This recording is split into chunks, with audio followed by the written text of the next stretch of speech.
The snow fell heavy over the Catskill Mountains that December evening, covering the world in silence, so complete it felt like the earth itself had stopped breathing. Marcus Brennan sat in the cab of his rusted F-150, engine ticking as it cooled, staring through the frosted windshield at something that shouldn't exist. A castle. Not some rich man's modern fantasy built to look old, but an actual stone fortress rising from the mountainside like it had grown there centuries ago. Turrets reached toward the gray sky, their peaks crowned with snow. Arched windows, tall and narrow, stared down at him like hollow eyes. Iron gates hung crooked on their hinges, half buried in drifts that hadn't been disturbed in what looked like decades. Marcus rubbed his face with calloused hands, the cold biting through his threadbare gloves. His breath fogged the air inside the truck. The heater had died 2 weeks ago, around the same time his landlord had changed the locks on his apartment while he was at the VA trying to get his disability claim processed for the 3rd time. Beside him on the bench seat, Gunnar lifted his head. The Belgian Malinois was thinner than he should be, ribs visible beneath his tan and black coat. But his eyes were still sharp, still alert, still watching Marcus with that unwavering loyalty that had kept them both alive in Kandahar and every hard day since. "What do you think, boy?" Marcus whispered. "Think this is real?" Gunnar's ears swiveled forward, tracking something Marcus couldn't hear yet. The dog's tail gave one slow thump against the worn upholstery. Marcus reached into his jacket pocket and pulled out the letter again, unfolding it carefully despite having read it so many times the creases were wearing thin. The law firm's letterhead was embossed, official, the kind of paper that cost more than Marcus spent on food in a week. "Dear Mr. Brennan, we are writing to inform you that you are the sole heir to the estate of Nathaniel Brennan, deceased October 15th of this year. Mr. Brennan was your great-uncle, your grandfather's brother, though it appears the family lost contact sometime in the 1970s. The estate consists of a property located in the Catskill Mountains of New York, along with all structures and contents therein. The property has been sealed since 1973 and carries certain unusual conditions which we will discuss upon your acceptance of the inheritance. Please contact our office at your earliest convenience." Marcus had called from a payphone outside a gas station, using quarters he'd collected from doing odd jobs. The lawyer, a woman named Patricia Holbrook, had sounded surprised he'd called at all. "Most people don't believe the letter," she'd said. "They think it's a scam." "Is it?" Marcus had asked. "No, Mr. Brennan. It's very real. Though I should warn you, the property is in severe disrepair. It hasn't been inhabited or maintained in over 50 years. There's no electricity, no running water, and frankly, it may not even be structurally sound. We recommend you consider selling it as is too." "I'll take it," Marcus had said. Because what else did he have? A truck with 200,000 miles on it, a dog who deserved better, and $47 in his bank account. Winter was coming hard, and the shelters were already full. He'd slept in the truck bed for the last 4 nights, waking up so cold his joints barely worked, while Gunnar pressed against him, trying to share warmth. A castle, even a ruined one, had to be better than freezing to death in a Walmart parking lot. Patricia had sent him the keys and the deed via overnight mail to the VA office, along with a file folder he hadn't opened yet. "Read the documents carefully," she'd said, "especially the one marked family history. Your great-uncle was an interesting man." Now, sitting in the truck with darkness falling and snow piling higher, Marcus finally opened the folder. The first document was the deed, transferring ownership of 127 acres and all structures, outbuildings, and subterranean improvements to him. The property value was listed as $1, which told Marcus everything he needed to know about what the county thought it was worth. The second document was older, brittle yellow paper protected in a plastic sleeve. The letterhead read, "Office of Strategic Services," with a date of August 1945. "Captain Nathaniel Brennan is hereby assigned to Asset Recovery Division, European Theater. Mission parameters, classified. Duration, indefinite. All correspondence suspended until mission completion." Marcus's hands stilled. OSS, the predecessor to the CIA. His great-uncle had been intelligence. The third document made his breath catch. It was a photograph, black and white, edges worn. A man in an army uniform stood in front of the very castle Marcus was now staring at. The man's face was stern but kind, his shoulders squared, his eyes holding secrets. Across the bottom, Someone had written in faded ink, Nathaniel Brennan, 1973. The last guardian. Guardian of what? Gunnar suddenly barked, sharp and urgent. Marcus's head snapped up. Through the windshield, he saw lights. Not from the castle, but from headlights cutting through the snow behind him. A black SUV rolled slowly up the dirt road, its engine purring with expensive quiet.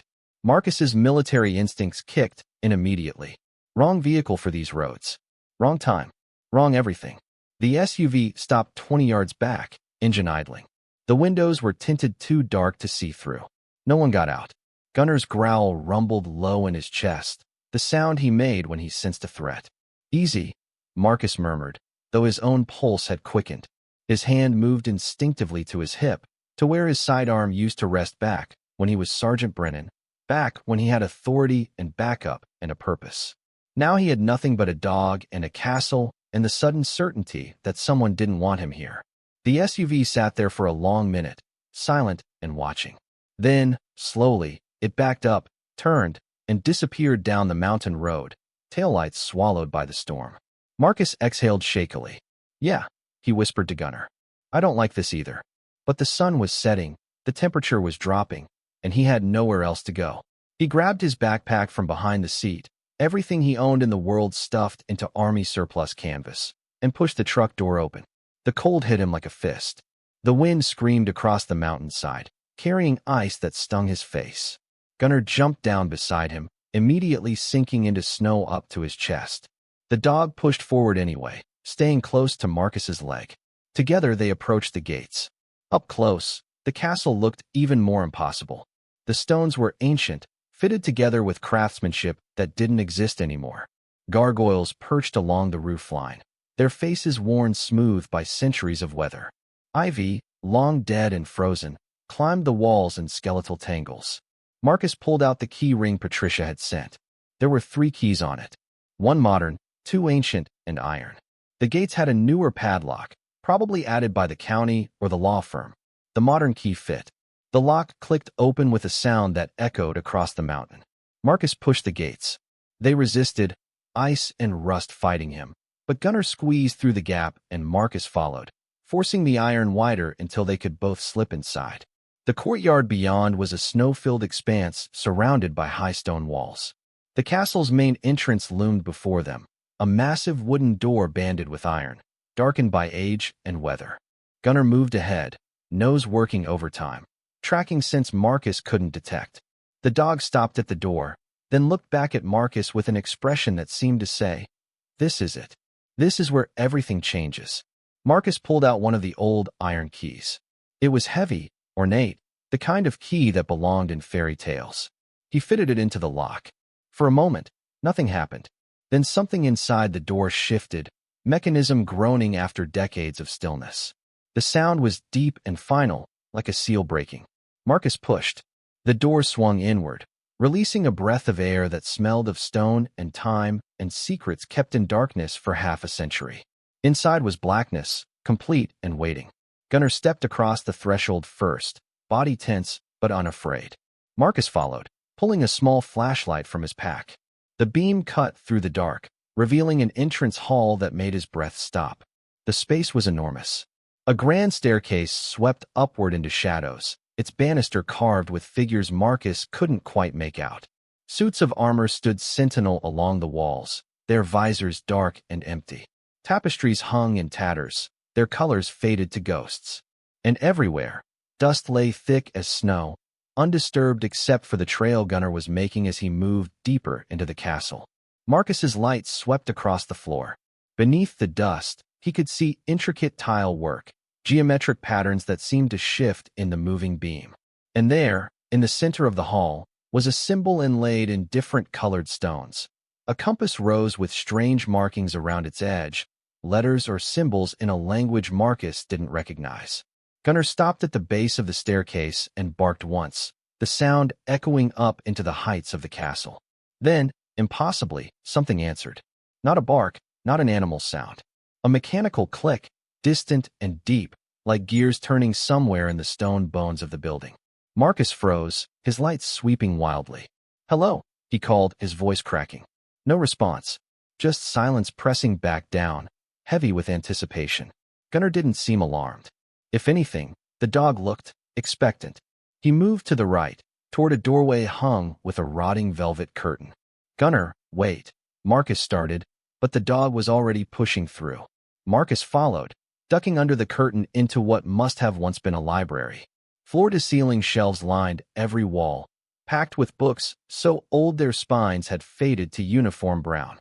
A massive fireplace dominated one end of the room, its mantel carved with more of those strange symbols. And there, on a reading table in the center of the room, sat a single object, placed as if waiting for someone. A leather journal, newer than everything else in the castle, maybe only 50 years old instead of centuries. Gunnar sat beside the table, looking from the journal to Marcus and back again. Marcus approached slowly. His flashlight beam fell across the journal's cover. Embossed in faded gold were 3 words. For Marcus Brennan. His hands shook as he opened it. The first page was covered in neat handwriting, the ink still dark, preserved by the dry castle air. December 20th, 1973. If you are reading this, nephew, then I am dead, and you are the last of our bloodline. I pray you are worthy of what I am about to entrust to you, though I know the world may have broken you as it tried to break me. Where does that? I saw it in the faces of the men I served with. I see it now in my own mirror. I do not have much time. They are coming. I can hear their vehicles on the mountain road. They believe I will surrender what I have protected all these years. They are wrong. I built this castle with money that was never truly mine, filled it with treasures that belonged to the dead, and dedicated my life to a mission that cost me everything I loved. But I did it because some things are worth more than one man's happiness. Some secrets must be kept until the right person comes to claim them. You are that person, Marcus. You carry our blood, our burden, and if you've made it this far, our strength. The castle has many rooms, but only one matters. Only one holds what they seek, what I died to protect, and what you must now choose to reveal or bury forever. Trust the dog. They always know. Your uncle, Nathaniel. Marcus read the words 3 times, his mind reeling. Gunnar pressed against his leg, warm and solid and real. Okay, Marcus whispered to the empty library. Okay, what are we protecting, Uncle Nathaniel? As if in answer, Gunnar suddenly turned and trotted toward the back of the library. He stopped at a bookshelf that looked identical to all the others, raised one paw, and scratched at a specific spot on the wooden panel at its base. Marcus knelt beside him, running his hand over the wood. It looked solid, felt solid, but when he pressed where Gunnar had scratched, something clicked. The entire bookshelf shuddered. Then, with a grinding of old machinery, it began to swing inward, revealing a spiral staircase descending into darkness deeper than his flashlight could penetrate. Cold air rushed up from below, carrying a scent that made Marcus's stomach tighten. Not decay, not age. Something else. Something metallic and oiled and carefully preserved. Gunnar looked up at him, tail wagging once. Marcus took a breath, steadied himself, and spoke into the darkness ahead. All right, boy. Let's see what Uncle Nathaniel died for. Together, they began to descend into the hidden heart of the castle, into secrets that had waited 50 years for someone to finally uncover them, into a mystery that was about to transform Marcus Brennan from a homeless veteran into the guardian of something worth $325 million and far more dangerous than gold. The snow fell harder outside, burying the castle deeper, sealing them in with the past and all its patient ghosts. And somewhere down the mountain, in that black SUV, men waited and watched and prepared to take back what they believed was theirs. But they didn't know about Gunnar. They didn't know about Marcus's training, his desperation, or the fire that still burned beneath the ashes of his broken life. And they certainly didn't know that some secrets, once awakened, would rather destroy everything than return to the dark. The spiral staircase descended deeper than seemed possible, cut through solid rock with precision that spoke of modern tools, not medieval craftsmanship. Marcus's flashlight beam bounced off walls that changed from ancient stone to smooth concrete as they went down. The temperature dropped with each step, cold enough that his breath came out in thick clouds. Gunnar led the way, sure-footed despite the darkness, his nails clicking on stone that gave way to metal grating. The sound echoed strangely, suggesting vast spaces beyond what Marcus could see. After what felt like 100 steps, maybe more, The staircase ended at a landing. Before them stood a door unlike anything in the castle above. This was modern, industrial, a circular hatch like something from a submarine, complete with a wheel lock in the center. Marcus played his light across it. There was no rust, no decay. The metal gleamed dull silver, maintained somehow despite half a century of neglect. And there, welded to the door's surface, was a plaque. Asset Vault 7 Office of Strategic Services, Authorized Personnel, only 1945. What the hell were you into, Uncle Nathaniel? Marcus whispered. Gunnar sniffed at the base of the door, then sat back on his haunches and looked at Marcus expectantly. Marcus gripped the wheel and pulled. It didn't budge. He tried pushing, turning the other direction. Nothing. The mechanism was locked, sealed, designed to resist anyone who didn't have the key. The key. Marcus pulled out the keyring again. The third key, the one he hadn't used yet, was different from the others. Not iron, not modern steel, but something that looked like brass or bronze. Its head shaped like a compass rose matching the symbol in the castle's entrance hall. He searched the door's surface with his flashlight until he found it. A small slot hidden in the decorative border around the wheel, shaped exactly like the key's unusual head. His hand trembled as he inserted the key. For a moment, nothing happened. Then a sound like compressed air releasing hissed from somewhere inside the door. The wheel shifted slightly under his hand, no longer locked. Marcus turned it. The metal groaned, protesting decades of stillness, but it moved. 1 revolution, 2, 3. On the 4th turn, something inside the door clunked heavily, and the hatch cracked open, releasing air that smelled of oil and something else, something that made the hair on the back of Marcus's neck stand up. Money. Old paper money and metal, and the specific scent of preservation. He pulled the hatch fully open and stepped through. The room beyond made him stop breathing. His flashlight beam swept across a space the size of a commercial warehouse, carved from solid rock and reinforced with steel beams. But it wasn't the engineering that froze him in place. It was what filled the room. Crates. Hundreds of them. Maybe thousands. Stacked in neat rows that stretched back into shadows his light couldn't reach. Each one was marked with military stenciling, numbers, dates, locations. Vienna, Berlin, Prague, Rome, Paris. Cities that had fallen during the war, cities where treasures had been looted and scattered and lost. Gunnar moved forward, weaving between the crates, leading Marcus deeper into the vault. Marcus approached the nearest crate and found its lid wasn't nailed shut, just resting in place. He lifted it with shaking hands. Inside, nested in yellowed newspaper from 1945, were paintings. Small ones, each wrapped in cloth. He lifted one carefully, unwrapped it, and found himself staring at something that took his breath away. The painting glowed even in his flashlight beam, colors impossibly vivid despite decades in darkness. A woman in medieval dress, her expression serene, her hands folded over a book. The technique, the style, the age of it, Marcus didn't know art, but he knew this wasn't some random piece. This was something museums fought over. He rewrapped it carefully and set it back. Moved to the next crate. This one held something different. Gold bars, each one stamped with an eagle and swastika, Nazi gold, still bearing the mark of its thieves. The next crate, jewelry, rings and necklaces and brooches encrusted with gems that caught his flashlight beam and scattered it in rainbow shards. The next, documents, files sealed in waterproof containers, marked with classifications so high Marcus didn't recognize the designations. He moved faster now, opening crate after crate, his mind reeling. Religious artifacts, ancient manuscripts, sculptures, coins, weapons inlaid with precious metals. Every crate held pieces of European history, art and treasure looted by the Nazis and never recovered by the Allies. Because Nathaniel Brennan had found them first, had hidden them here, in a castle in the Catskills, and kept them secret for 30 years.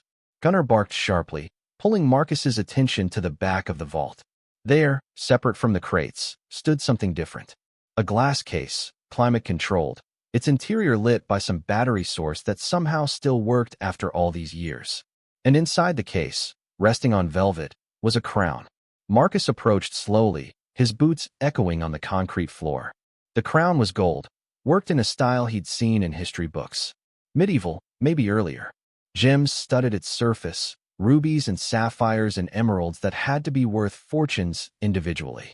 But it was the craftsmanship that spoke to real value, the delicate filigree work, the weight of history that seemed to press out from behind the glass. A placard beneath the case read, "Crown of the Winter King, Bohemia, circa 1619. Believed lost during the 30 Years' War. Recovery, Prague, May 1945. Marcus did quick math in his head. If this crown alone was worth tens of millions, and the vault held hundreds, maybe thousands of similar items, then the total value was impossible. Completely impossible. His legs gave out.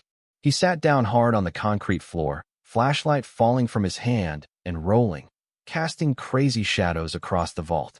Gunnar moved to his side immediately, pressing his head under Marcus's hand, offering comfort the way he'd learned to do during Marcus's worst PTSD episodes. "This can't be real," Marcus whispered. "This can't be happening." But it was real. The cold concrete beneath him was real. Gunnar's warmth was real. And somewhere up those stairs, men in a black SUV were real, men who clearly knew about this vault and wanted what was inside. Marcus forced himself to stand.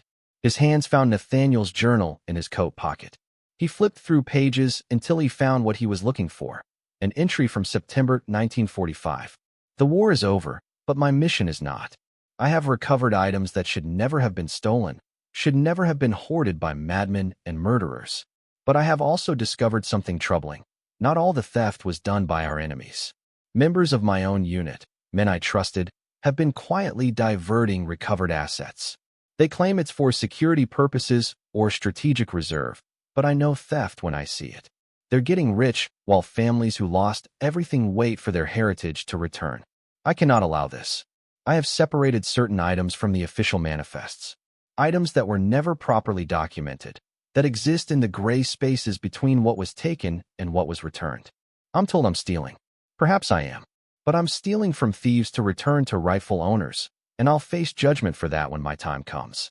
Marcus flipped forward, the entries becoming more sporadic, more paranoid. January 1947. "They know. I don't know how, but they know I have items that should be in official repositories. Men have been asking questions in town. My phones may be tapped. July 1950. Built the castle. Used the gold I kept for myself. Blood money I'm trying to wash clean. If I must guard these treasures, I'll do it properly. The vault is complete. Everything is cataloged. Someday, someone will know what to do with all this. Someone better than me. December 1973. They're coming tonight. I can feel it. I've prepared as best I can. The castle is sealed, the vault is hidden, and I've sent letters to the lawyers.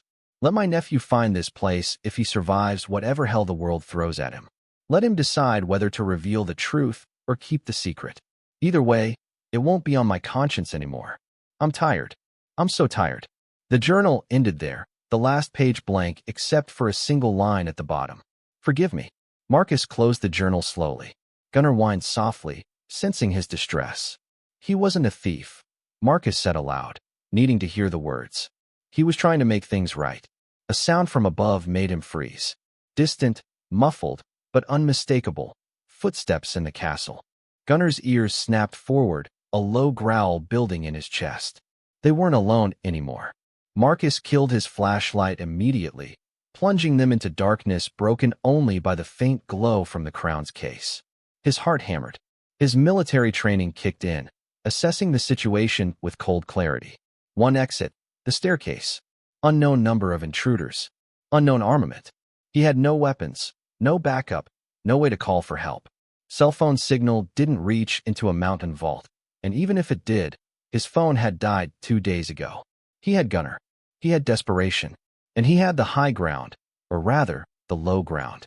Anyone coming down that staircase would be silhouetted against whatever light they carried, while he could hide in the shadows of the vault.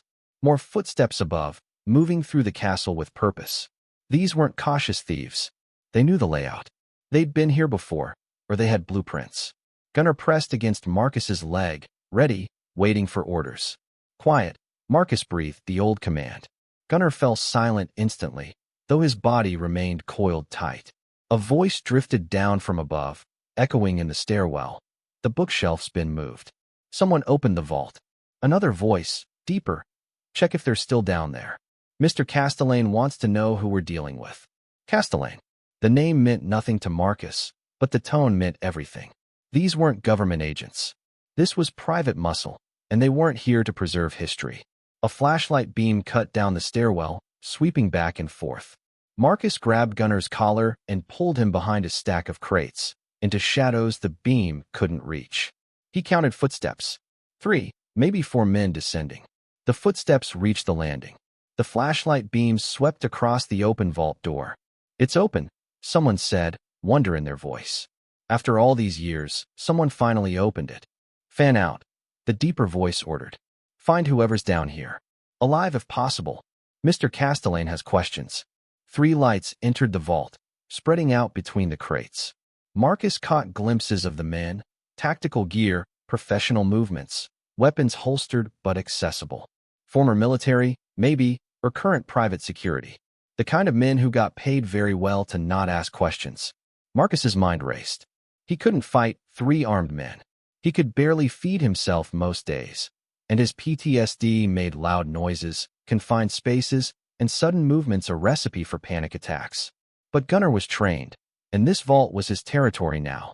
He knew where they were. The intruders didn't. One of the men moved close to their hiding spot. Too close. Gunner's growl vibrated against Marcus's hand, nearly inaudible but full of intent. "Easy," Marcus breathed, so quiet he barely made sound. "Not yet." The man passed within feet of them, his flashlight beam skating across the crate they hid behind. He paused, sensing something, and Marcus's heart nearly stopped. Then, from across the vault, came a tremendous crash. One of the other men had knocked over a stack of crates, sending them tumbling.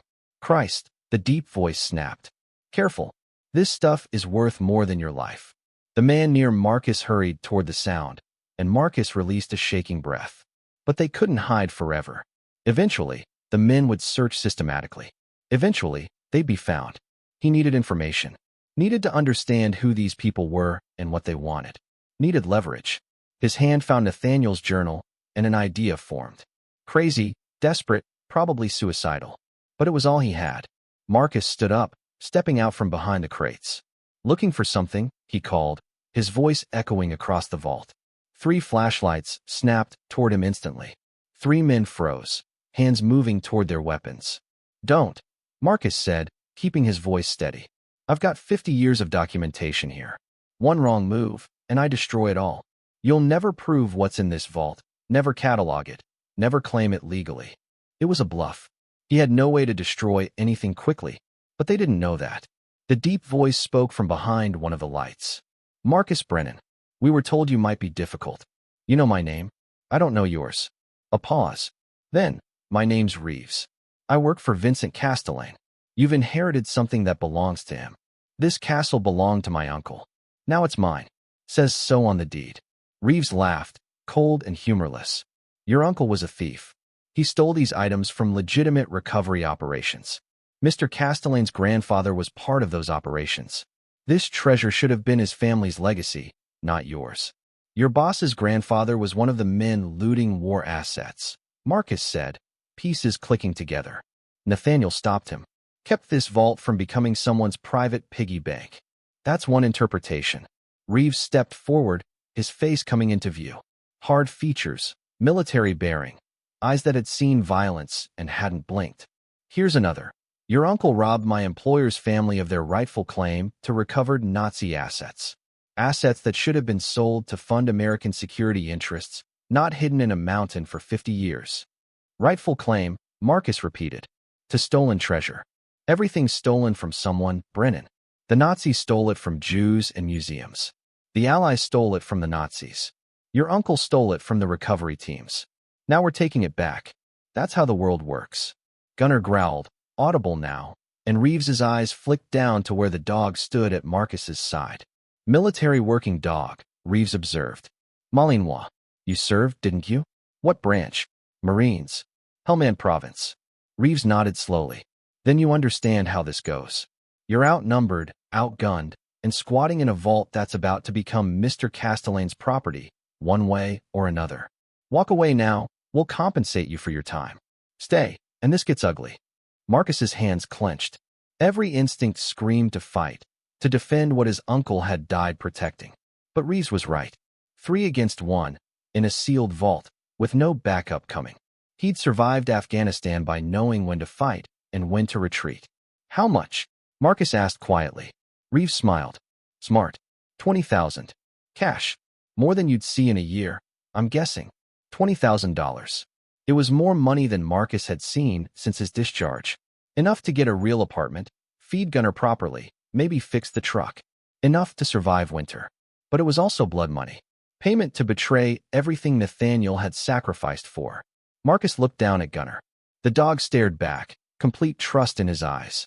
Whatever Marcus decided, Gunnar would support him. Would die for him if necessary. And Marcus realized something. He'd been dying slowly for 3 years. Dying of cold and hunger and purposelessness. Dying of survivor's guilt and PTSD and the crushing weight of being one more broken veteran society didn't know what to do with. Nathaniel's journal had said, I pray you are worthy of what I am about to entrust to you. Though I know the world may have broken you as it tried to break me. The world had broken Marcus. But maybe this vault, this impossible treasure, this last mission from an uncle he'd never met. Maybe this was the piece that could put him back together. No, Marcus said.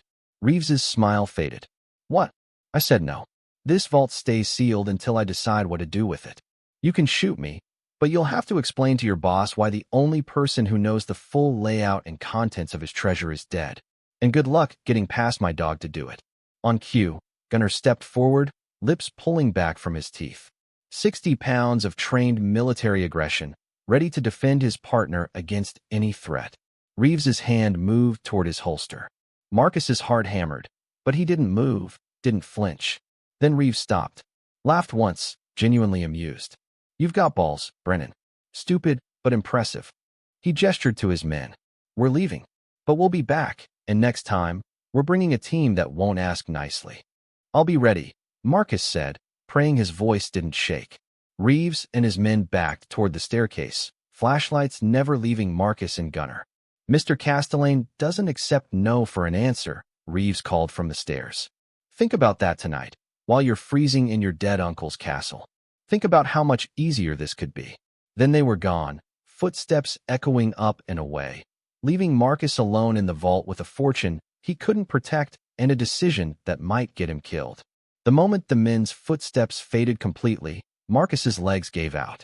He collapsed against a crate, adrenaline draining so fast it left him shaking. Gunnar pressed close, licking his face, whining with concern. I know, boy, Marcus gasped. I know. That was stupid. But what else could I do? Gunnar had no answer, just stayed close while Marcus's breathing slowly returned to normal. After several minutes, Marcus forced himself to stand. His flashlight had rolled across the floor during the confrontation. He retrieved it, the beam flickering but still functional. He needed to think. Needed to plan. Reeves was right about one thing. Marcus couldn't defend this vault alone. Castellane would come back with more men, better armed, and they'd take what they wanted. Unless Marcus found another option. He pulled out Nathaniel's journal again, flipping through pages he'd skipped before. There, near the middle, he found it. June 1946. Made contact with Agent Morrison at Justice Department. He's one of the few I trust. If anything happens to me, he'll know what to do. I've given him a sealed file, to be opened only in case of my death or if someone claiming to be my heir makes contact. The file contains evidence of the corruption, names of the men who enriched themselves from war recovery. If the truth ever needs to come out, Morrison will know how. Agent Morrison, Justice Department. Marcus didn't know if the man was still alive after 70 years, but maybe, just maybe, someone at Justice still had Nathaniel's file.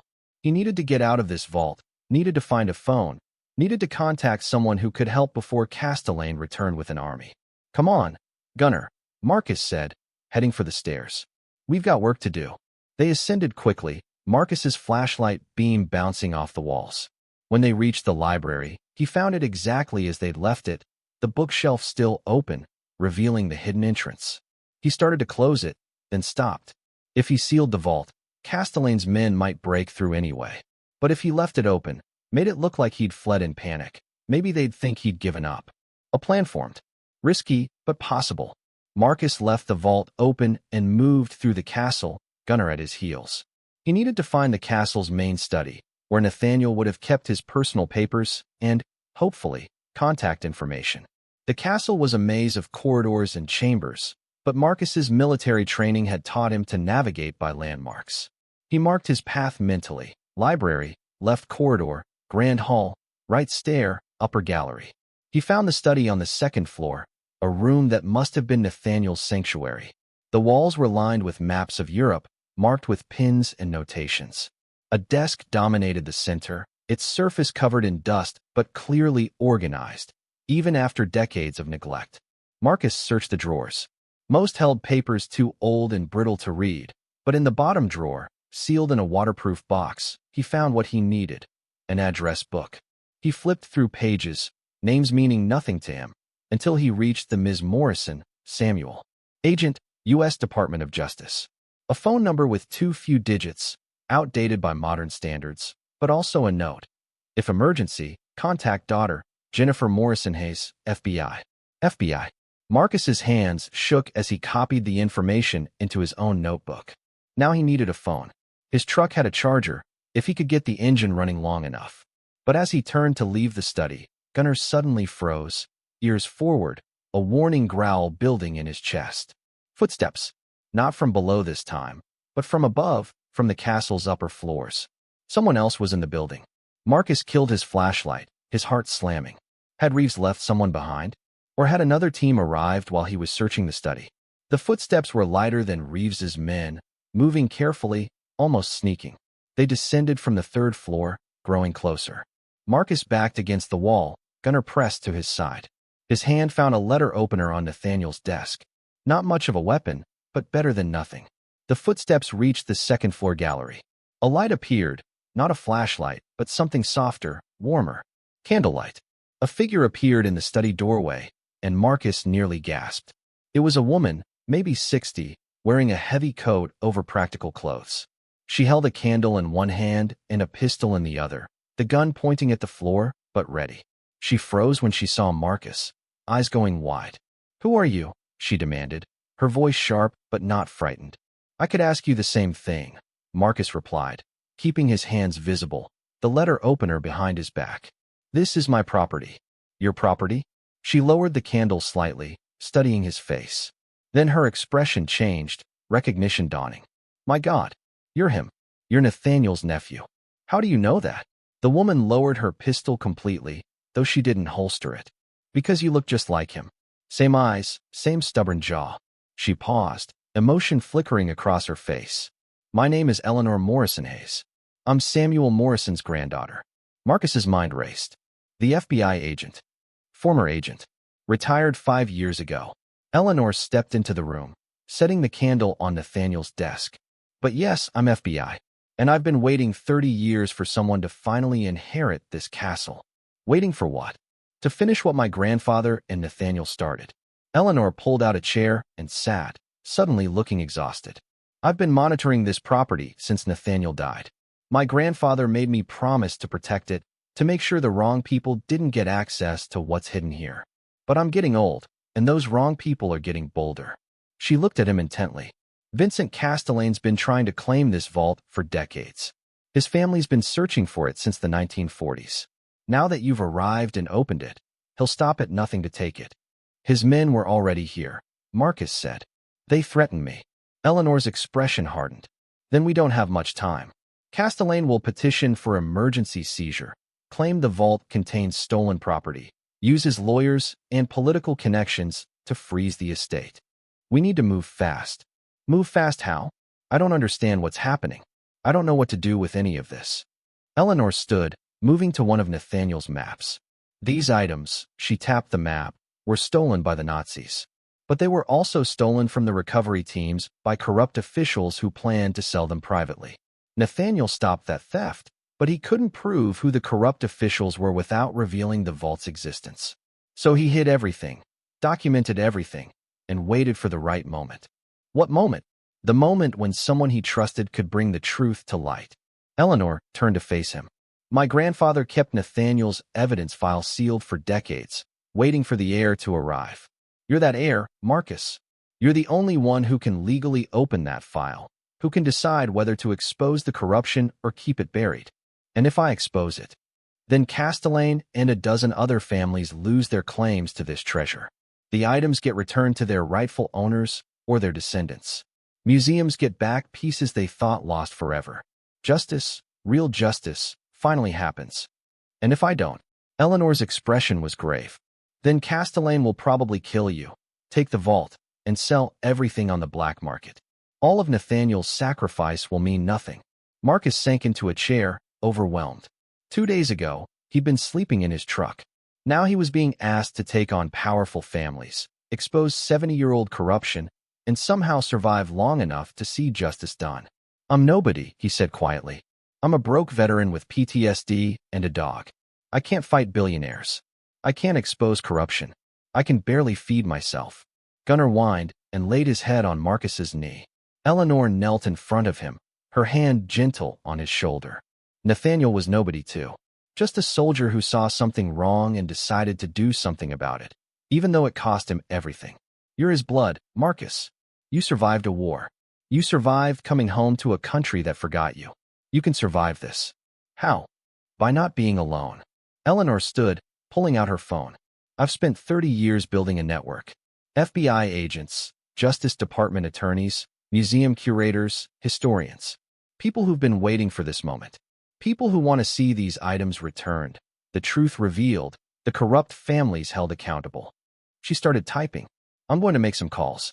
By morning, you'll have legal protection, media attention, and federal agents securing this property. Castellane won't be able to touch you without exposing himself. Marcus wanted to believe her.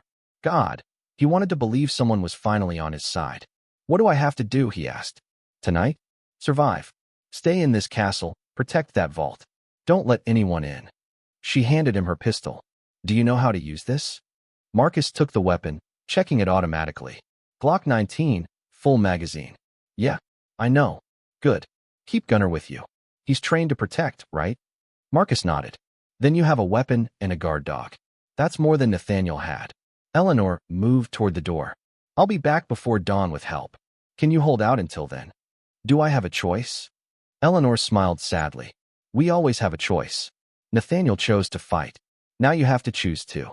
She left, her footsteps fading down the stairs, leaving Marcus alone with Gunnar and a pistol and the weight of a decision that would change everything. Gunnar looked up at him, complete trust in the dog's eyes. Marcus took a shaky breath. All right, boy. Guess we're doing this. Guess we're finishing Uncle Nathaniel's mission.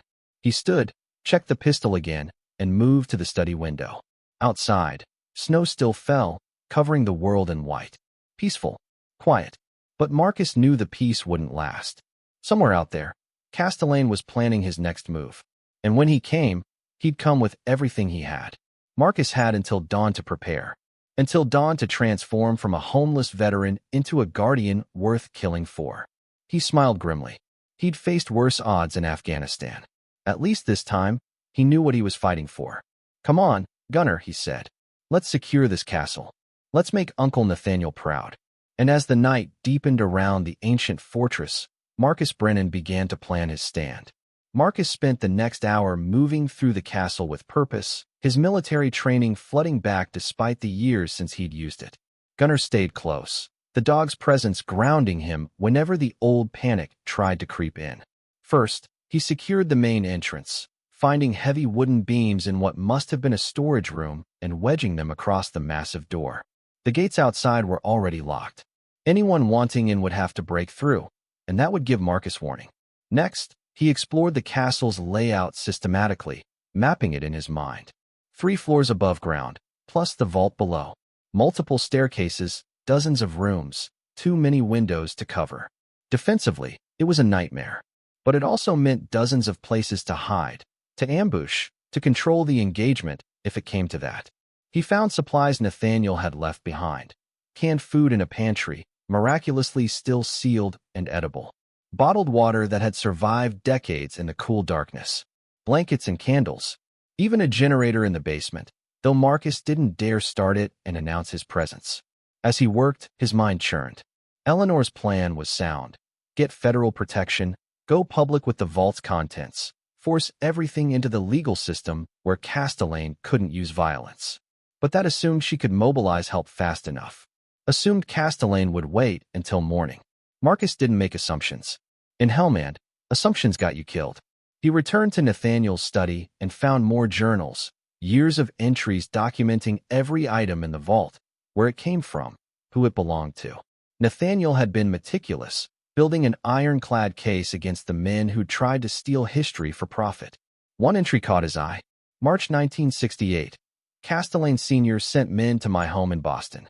They threatened my wife, said terrible things about what would happen if I didn't return what I'd taken. I moved everything to the castle that night. My wife left me 3 days later. She said she couldn't live with a man who valued treasure over her safety. She was right. I chose this mission over her, over any chance of family, of happiness. But what's one man's happiness against justice for thousands?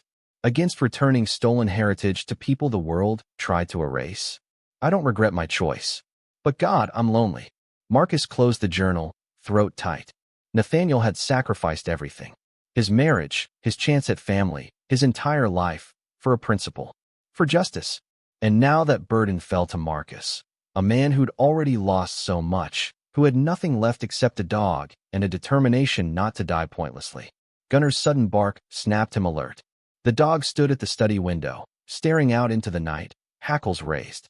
Marcus moved beside him, careful not to silhouette himself against the candlelight. He peered through the frost-covered glass. Lights. Multiple sets, moving up the mountain road. Vehicles, at least 4 of them, their headlights cutting through the falling snow. His stomach dropped. Eleanor had said she'd be back by dawn. This wasn't dawn. This was barely midnight. These weren't reinforcements. This was Castellane. Marcus grabbed the pistol, checked it again. 17 rounds. Not enough if they came in force. He moved quickly to the study door, Gunnar at his heels, and headed for the best defensive position he could think of, the library, with its view of the entrance hall and access to the vault stairs if he needed to retreat. The vehicle stopped outside the gates. Marcus counted headlights. For SUVs, assuming 4 men per vehicle, that was 16 against 1. He was so screwed. Car doors opened and closed. Voices carried through the stone walls, muffled but urgent. Someone was giving orders. Then came the sound of metal on metal. They were cutting the gate locks. Marcus positioned himself behind a heavy desk in the library, creating a makeshift barricade. Gunnar crouched beside him, every muscle coiled, waiting for commands. "Good boy," Marcus whispered. "Stay quiet until I say." The front gates screeched open. Footsteps crunched through snow in the courtyard. Many footsteps. A voice called out, amplified by a megaphone. "Marcus Brennan. This is Vincent Castellane. I'm here to make you a final offer." Marcus stayed silent, watching through the library's doorway as lights played across the entrance hall's windows. "I know you're in there," Castellane continued. "And I know you think you're defending something noble. But you're defending a thief's hoard, Mr. Brennan. Your uncle was a criminal who stole from legitimate recovery operations." Still, Marcus didn't respond. "I'm prepared to offer you $500,000 for the vault and its contents. Cash, tonight. You walk away rich. I get what's mine. Everyone wins. $500,000. Enough to change Marcus's life completely. Enough to never be cold or hungry again. But also enough to betray Nathaniel's memory. Enough to let Castellane sell priceless artifacts on the black market. Enough to ensure justice never happened. Think about it," Castellane called. "What's in that vault? Art and gold, Mr. Brennan. It means nothing to you. But to me, it's family legacy. My grandfather risked his life recovering those assets. They belong to his bloodline, not yours." Marcus's jaw clenched. He'd read Nathaniel's journals. Castellane's grandfather hadn't risked his life recovering anything. He'd risked prison for stealing. "I'm going to count to 60, Castellane said. "If you haven't come out by then, my men will breach the door. Things will get unpleasant. People might get hurt. Your dog might get hurt. All for treasure you can't even keep legally." That last part was a lie. Marcus owned the castle. Anything in it was legally his. But Castellane was betting Marcus didn't know that, didn't have legal counsel, couldn't fight a prolonged court battle. 60. Castellane began counting. 59. 58. Marcus checked the pistol one more time. His hands were steady, he noticed with some surprise. No tremors, no panic. Just cold clarity. Maybe this was what Nathaniel had felt. The calm that came from finally having something worth fighting for. 30, Castellane called. Gunnar whined softly, sensing the tension. Marcus placed a hand on the dog's head. It's okay, boy. We've been in worse spots. That was a lie. This might actually be the worst spot Marcus had ever been in. But Gunnar didn't need to know that. 10, 9, 8. Marcus took a position behind the desk where he could see the entrance hall without being exposed. If they breached the door, they'd be silhouetted against the snow outside. He'd have maybe 3 seconds before they got night vision oriented and spotted him. 3 seconds. Against 16 men. He was definitely screwed. 3, 2, 1. The battering ram hit the front door like thunder. The wood held, but barely. Cracks spiderwebbed across the ancient planks. Second hit. The beams he'd wedged across the door splintered. Third hit. The door exploded inward, and men poured through. Marcus squeezed the trigger. The first shot went high, deliberate, not aimed at anyone. A warning. The sound was deafening in the stone hall, echoing like a cannon. The men scattered, taking cover behind pillars and furniture. He's armed, someone shouted. Brennan, Reeves's voice. Don't be stupid. Put the gun down. Leave, Marcus shouted back. This is my property. You're trespassing. We have a court order. That was almost certainly a lie. No court would issue an order this fast, in the middle of the night. Show me the order, Marcus called. A pause. Then Castellane's voice, closer now, inside the entrance hall. Mr. Brennan, you're making this harder than it needs to be, says the man who broke down my door. A door to a property containing stolen goods. I'm within my rights to recover them. Then call the police. Let them search legally. Another pause. Castellane didn't want police involved. Couldn't risk official documentation of what was in the vault. Mr. Brennan, Castellane said, his tone shifting, becoming almost friendly. I understand you're a veteran. Marine, yes? Served honorably. Came home to a country that didn't appreciate your sacrifice. I respect that. I want to help you. By stealing from me? By making you rich. By giving you resources to get treatment, to build a life. What's in that vault? It's just things, Mr. Brennan. Metal and canvas and stone. But what I'm offering you is freedom. Marcus said nothing, watching shadows move in the entrance hall. They were positioning for an assault, spreading out to flank him. You have PTSD, Castellane continued. I can hear it in your voice. You're terrified right now, probably seeing things that aren't there, fighting battles that already ended. That's not weakness. That's sacrifice. But you don't have to keep sacrificing. Take my offer. Get help. Live your life. The words hit harder than Marcus expected because they were partially true. He was terrified. He did see shadows of Hellman in every dark corner. He was barely holding himself together. But that didn't make Castellane right.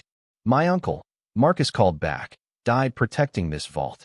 Died keeping it from men like your grandfather. I'm not betraying him for money. Your uncle died alone and crazy, obsessed with treasure that wasn't his. He died for justice. He died for nothing. Castellane's friendly tone cracked, revealing fury beneath. And you'll die the same way if you don't put that gun down and walk away. Gunnar growled, sensing Marcus's rising panic. Marcus forced a breath. You want this vault, you'll have to go through me. Silence. Then Castellane's voice, cold now. So be it. Reeves, take him. The assault came from 3 directions simultaneously. Men rushed from the entrance hall, from the corridor to the right, from the staircase above. Professional, coordinated, overwhelming. Marcus fired twice more, still aiming high, not wanting to kill anyone despite everything. The shots drove the men back for precious seconds. Gunnar, Marcus commanded. Guard. The dog exploded into motion, launching at the closest attacker with 60 pounds of trained fury. The man went down, screaming, trying to protect his face and throat from snapping jaws. Marcus vaulted the desk and ran, not toward the vault, but toward the main staircase. He needed height, needed to break their assault pattern. Footsteps thundered behind him. Someone fired, the bullet cracking into stone beside his head. They were done warning him. He hit the stairs at a sprint, Gunnar racing beside him, and made it to the 2nd floor before more shots forced him into a side corridor. A room. He needed to hole up, create a choke point they couldn't rush. He found a heavy door, slammed it behind him, and looked around. A bedroom, furnished with ancient furniture and a window overlooking the courtyard. Marcus shoved a wardrobe against the door. It wouldn't hold long, but maybe long enough. He moved to the window. 3 stories down, snow piled in drifts. Survivable, maybe, but he'd break something. And then they'd have him. Gunnar barked, staring at the corner of the room. Marcus turned his flashlight that direction and saw it. Another door, hidden behind a tapestry. A servant's passage, probably, from when the castle was built. He yanked the tapestry aside and found a narrow stairwell spiraling up into darkness. The bedroom door shuddered as someone hit it from outside. "Go," Marcus urged Gunnar. The dog didn't hesitate, disappearing up the stairs. Marcus followed, pulling the tapestry back in place behind him. Maybe they wouldn't find it. Maybe he'd bought a few minutes. The stairs were tight, steep, clearly meant for servants who needed to move through the castle unseen. Marcus climbed in darkness, one hand on the wall, the other holding the pistol. They emerged into a small room at the very top of one of the towers. Windows on all sides showed the mountain, the forest, the vehicles and the courtyard below. A perfect observation post. And a perfect trap. Only one way out, back down the stairs. Marcus's radio training from the Marines kicked in. He searched the room and found what he hoped for. An old ham radio setup, covered in dust but possibly functional. Nathaniel had been paranoid enough to hide treasure and build secret passages. Maybe he'd been paranoid enough to install emergency communications. Marcus flipped switches. Nothing. The power was dead. But wait. The generator in the basement. If he could somehow get it running, maybe this radio would work. Maybe he could call for help. Gunnar suddenly barked, staring at the stairs. Voices echoed up from below. They'd found the passage. Marcus made a decision. He couldn't defend this tower, couldn't fight his way through however many men were coming up those stairs. But he could make them think twice about burning the castle down around him. He grabbed the radio and smashed it against the floor. The casing cracked, revealing the wiring inside. He yanked out handfuls of wire, moved to the window, and waved the mess outside. "Castellane," he shouted down to the courtyard. "I've got a radio. Federal agents are already on their way. You've got maybe 20 minutes before this place is swarming with FBI." It was a complete bluff. The radio was decades dead. But Castellane didn't know that. A long pause. Then Castellane's voice drifted up, amplified. "You're lying." "Am I?" "Eleanor Morrison-Hayes was here 3 hours ago. Former FBI. She documented everything. She knows about the vault, about your family's corruption. She's already filed reports." This part was actually true, or might be true. Marcus had no idea if Eleanor had filed anything, but it sounded convincing. Another pause, longer this time. Marcus pressed his advantage. "You breach this tower. You kill me. You've got nothing. The vault stays sealed. All those items stay hidden. The truth about your grandfather comes out anyway, and you get arrested for murder. But if you leave now, maybe we can work something out legally." He was negotiating now, playing for time. Every second he kept Castellane talking was another second closer to dawn, to Eleanor returning with real help. What kind of deal? Castellane finally called up. Marcus's mind raced. The vault gets inventoried by federal authorities. Items with clear ownership get returned to families. Items without clear ownership get split. Half to museums, half auctioned legally. You get a percentage as descendant of a recovery officer. I get a percentage as Nathaniel's heir. Everyone wins. Nobody goes to prison. It was the best he could offer, and it was probably terrible negotiating. But Marcus was buying time, not closing deals. Footsteps on the stairs had stopped. The men were waiting for Castellane's orders. "How do I know you won't claim everything?" Castellane demanded. "Because I don't want everything. I want justice for my uncle. I want the art returned to families the Nazis robbed. I want the truth about the corruption to come out." "You want money? Fine. Help me expose the truth, and we'll both get paid legally." More silence. Marcus could almost hear Castellane thinking, calculating odds. "Then, I want to see this vault. Want to verify it's worth negotiating over." "No," Marcus said immediately. "Not until dawn. Not until Eleanor returns with federal witnesses. Then we all go down together, document everything, start the legal process. That could take years. Better than prison." Castellane laughed, bitter and sharp. "You really think you can outweight me, Brennan? I've got 16 men and unlimited resources. You've got one dog and a handful of bullets. Eventually, you'll slip. Eventually, I'll take what's mine." "Maybe," Marcus acknowledged. "But not tonight. Tonight, all you can do is burn this castle down, and then you get nothing. So why don't we both stand down, wait for daylight? and handle this like civilized people. The longest pause yet. Then Castellane's voice, grudging, "Dawn. You have until dawn. But if Eleanor doesn't show, if this is a trick, I'll tear this castle apart stone by stone, and you with it." Understood. Footsteps retreated down the stairwell. Voices in the courtyard. Engine starting. Marcus didn't move, didn't trust it. He stayed at the window, watching. 3 SUVs pulled out. But one remained, parked where it could watch all the castle's exits. They were leaving a guard, making sure Marcus didn't run. Smart. Castelaine was smarter than Marcus had hoped. But it was still a victory. He'd bought time. Now he just had to survive until dawn. Marcus sank to the floor, exhaustion crashing over him. Gunnar curled up beside him, and Marcus wrapped his arms around the dog, finding comfort in the warmth and steady breathing. "We did good, boy," he whispered. Uncle Nathaniel would be proud. Gunnar licked his hand once, then settled his head on Marcus's lap. Outside, snow continued to fall, covering the world in white silence. Inside the tower, Marcus held his dog and his pistol and his determination and waited for the dawn that would decide everything. Hours crawled past. Marcus dozed fitfully, jerking awake at every sound, every shift of wind against the tower.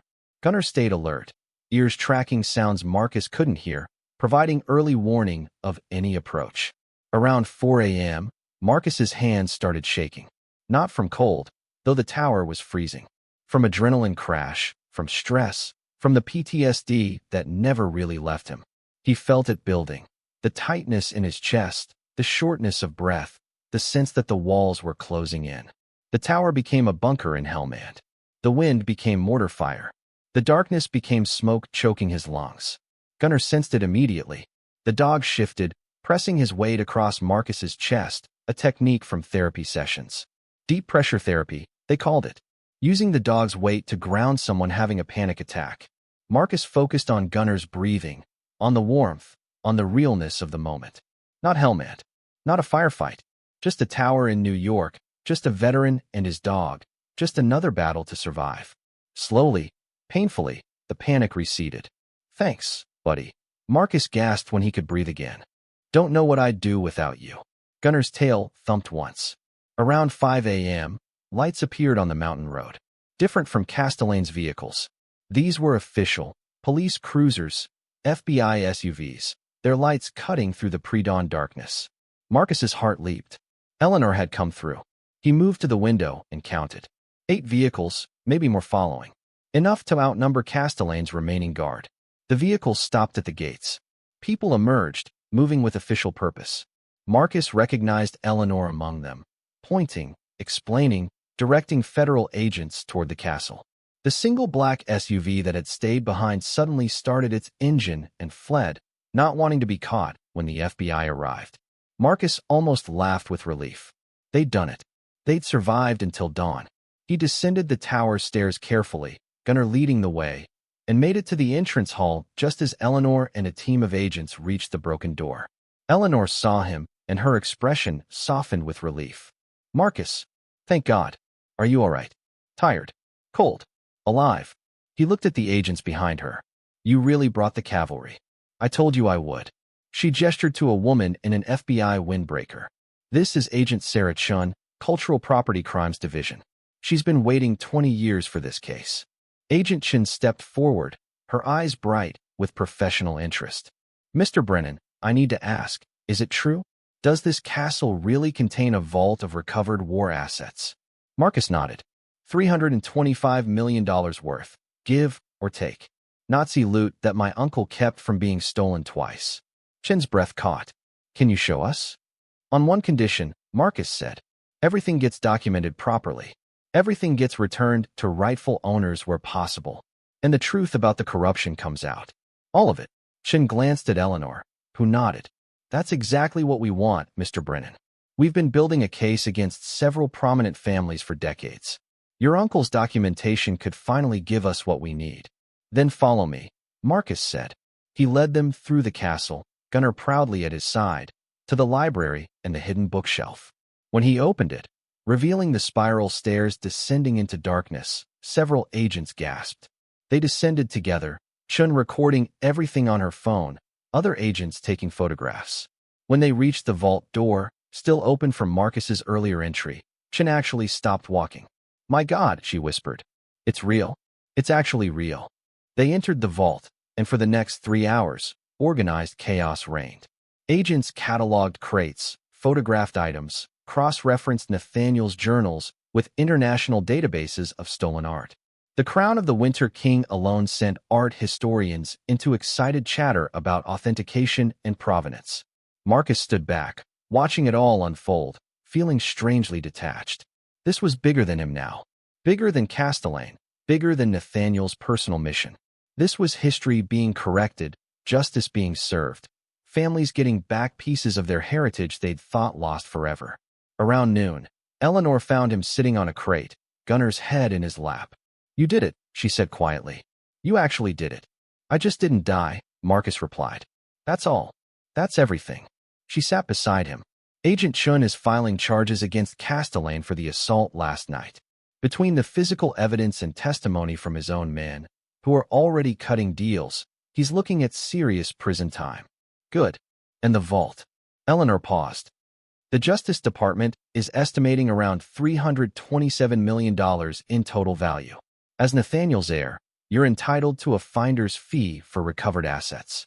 Even after returning everything to rightful owners, even after legal fees, you're looking at somewhere around $15 million. Marcus blinked. "What? 15 million, Marcus? You're going to be rich." He should have felt something. Joy, relief, excitement. Instead, he just felt numb. "I don't want it for myself," he finally said. "Nathaniel died for this. Other families lost everything. I didn't earn this money." Eleanor smiled sadly. "Nathaniel earned it, and he left it to you. What you do with it is your choice." Marcus looked down at Gunnar. The dog gazed back, complete trust in his eyes. An idea formed. Crazy, ambitious, but somehow right. "A sanctuary," Marcus said slowly. "For veterans and their service dogs. Somewhere they can recover together, get treatment, learn to live again. Maybe here, in this castle. Turn Nathaniel's fortress into something that actually helps people." Eleanor's smile widened. "He would have loved that." Yeah. He spent his life trying to return stolen things. You'd be using his legacy to return stolen futures. Veterans who gave everything and got nothing back." She squeezed his shoulder. "That's perfect, Marcus." Over the following weeks, the story exploded across national news. The vault, the corruption, the decades-long cover-up. Castellane was arrested and charged. 3 other prominent families faced investigation. Museums around the world began reaching out about items they'd thought lost forever. And Marcus Brennan, homeless veteran, became the guardian of one of the most significant art recoveries in modern history. But he didn't keep any of it for himself. Every piece went to its rightful home. The Crown of the Winter King returned to the Czech Republic. Paintings went to families whose grandparents had owned them before the Nazis came. Gold was distributed to Holocaust survivors' funds. And when it was all settled, Marcus took his $15 million and started construction on the Brennan Sanctuary for veterans and service dogs, housed in a castle in the Catskills, dedicated to helping broken soldiers and their loyal companions find their way back to life. On the day of the grand opening, 18 months after that snowy December night, Marcus stood in the entrance hall, now warm, restored, welcoming, and looked at the faces of veterans arriving for the first residential session. Men and women who'd served, sacrificed, and been forgotten, each with a service dog at their side. Gunnar sat beside Marcus, older now, graying around the muzzle, but still steady, still loyal. Eleanor stood with them, along with Agent Chun and a crowd of officials, journalists, and donors. "Speech," someone called. Marcus wasn't good at speeches, but he tried. "My uncle Nathaniel spent 50 years protecting things that belonged to other people," he began, voice rough. "He died alone, but not for nothing. Everything in that vault went home. Every piece of stolen history got returned." He gestured to the veterans and dogs filling the hall. These men and women had something stolen too. Their peace, their future, their sense of purpose. This sanctuary is about returning what was taken, about giving back futures to people who earned them. He paused, emotion tightening his throat. "Nathaniel left me more than treasure. He left me a mission, and I'm spending the rest of my life making sure it succeeds." The crowd applauded. Veterans nodded, understanding in their eyes. Dogs wagged their tails, sensing the emotion even if they didn't understand the words. As the crowd dispersed to tour the facility, Eleanor pulled Marcus aside. "There's one more thing," she said, handing him a letter. "We found it in the vault, sealed separately. Nathaniel labeled it, for Marcus, after the work is done." Marcus opened it with shaking hands. "Dear nephew, if you're reading this, you succeeded. The vault is open, the truth is out, and justice was served. I'm proud of you, though we never met. I spent my life carrying a burden I chose but didn't enjoy. I hope you don't make the same mistake. The treasure is yours, but don't let it define you. Don't let my mission become your prison. Live, Marcus. Love. Build something beautiful. You've honored my memory more than I deserve. Thank you for finishing what I couldn't. Your uncle, Nathaniel." Marcus folded the letter carefully, tears he hadn't cried in years finally spilling free. Gunnar pressed against his leg, offering comfort the way he always had. "We did it, boy," Marcus whispered. "We actually did it." That night, after the crowds left and the castle grew quiet, Marcus walked through the halls with Gunnar at his side. They ended up in what had been the library, now converted to a quiet reading room for veterans who needed space to think. He sat in Nathaniel's old chair and pulled out a journal of his own, beginning to write. December 20th, 2 years after inheriting the castle. Uncle Nathaniel, I hope wherever you are, you can see this place. It's full of life now, full of second chances, full of people who were broken and are slowly putting themselves back together. I was one of those broken people. Hell, I still am some days. But this sanctuary, this mission you left me, it's given me something I lost in Hellman. Purpose. Thank you for trusting me with your secret. Thank you for believing a homeless vet and his dog could finish what a decorated officer started. We're going to keep fighting your fight. Keep returning what was stolen. Keep helping people find their way home. Rest easy, Uncle. Your work is done. Ours is just beginning." Marcus closed the journal and looked at Gunnar, who had fallen asleep by the fireplace. Outside, snow fell gently over the Catskills, covering the castle in white silence. But inside, warmth glowed from every window. Voices echoed in hallways once empty. Hope lived in rooms once filled with secrets. And Marcus Brennan, who'd thought his story ended in a frozen truck on a mountain road, discovered it was only beginning. Because some treasures aren't measured in gold or art. Some treasures are second chances, new missions, and the unbreakable bond between a veteran and his dog. And those treasures, once found, last forever.